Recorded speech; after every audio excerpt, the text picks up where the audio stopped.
Welcome to the bird media. నేను మీ Pawan Krishnamurthy. Andhra Pradesh liquor స్కామ్లో అనేక సంచలనాలు. నిన్న లోకేష్ మాట్లాడుతూ లిక్కర్ కంపెనీ ఎవరైనా 400 కోట్ల రూపాయలు బంగారం కొంటారా అని చెప్పి అడిగారు.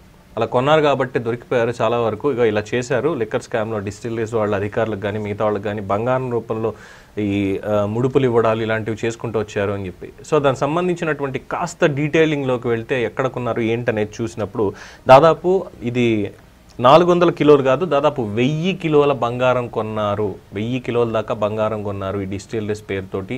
లేదంటే మిగతా వాళ్ళు కూడా అనేక రాష్ట్రాల నుంచి కూడా ఇది చేశారు అనేటువంటిది తెలుస్తుంది.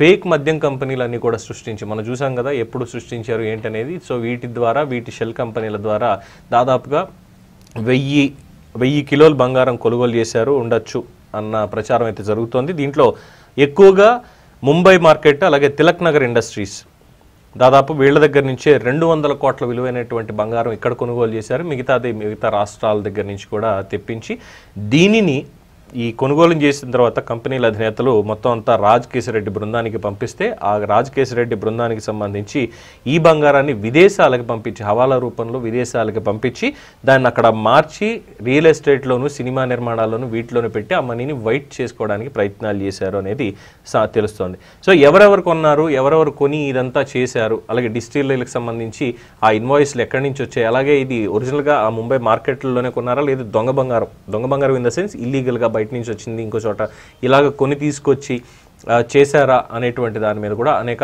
ఆరోపణలు చాలా ఎక్కువగా వినిపిస్తున్నాయి. దీనికి అలాగే ఈ మొత్తం బంగారాన్ని ట్రాన్స్పోర్ట్ చేయడానికి వాళ్ళకే సంబంధించినటువంటి ఒక ఏవియేషన్ సంస్థని అలాగే కొన్ని ట్రాన్స్పోర్ట్ సంస్థలని వీటన్నిటిని కూడా వాడుకున్నారు. అలాగే ప్రభుత్వ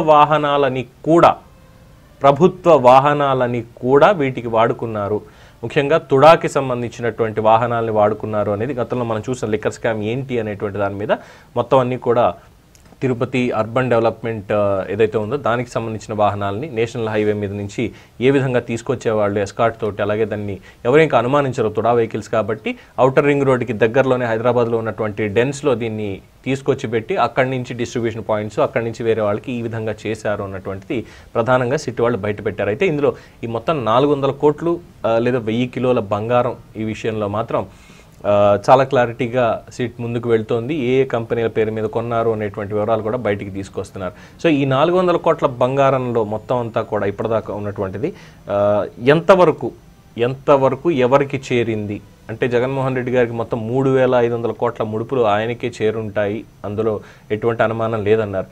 అయితే ఈ బంగారాన్ని దేనికి వాడారు? కేవలం హవాలా కోసం మాత్రమే వాడారా, లేదంటే ఎన్నికల్లో కూడా దీనికి సంబంధించి ఆ బంగారం బిస్కెట్ల రూపంలో కొన్నారా లేదా ఆర్నమెంట్స్ కింద కొన్నారా? ఎందుకంటే కొన్ని చోట్ల మంగళసూత్రాలు ఉంగరాలు ఓట్లకి సంబంధించి ఓట్లు వేయడానికి ఇవి కూడా పంపిణీలు చేశారు అన్నటువంటిది సోషల్ మీడియా ద్వారా మనకు తెలుస్తుంది ఎప్పటికప్పుడు.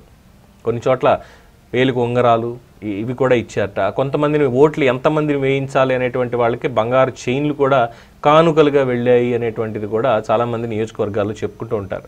అది అక్కడ వరకు ఆగిపోద్ది, బయటికి తర్వాత ఇంక రాదు. సో ఇలాగ దీంట్లో ఏమైనా ఉపయోగించారా అన్నటువంటిది కూడా చాలామంది అనుమానిస్తున్నారు. మొత్తానికి 1000 కిలోల బంగారం అంటే జస్ట్ ఇమాజిన్. దీని మీద మీ అభిప్రాయాన్ని కామెంట్స్ రూపంలో తెలియజేయండి. చూస్తూనే ఉండండి ది బర్డ్ మీడియా.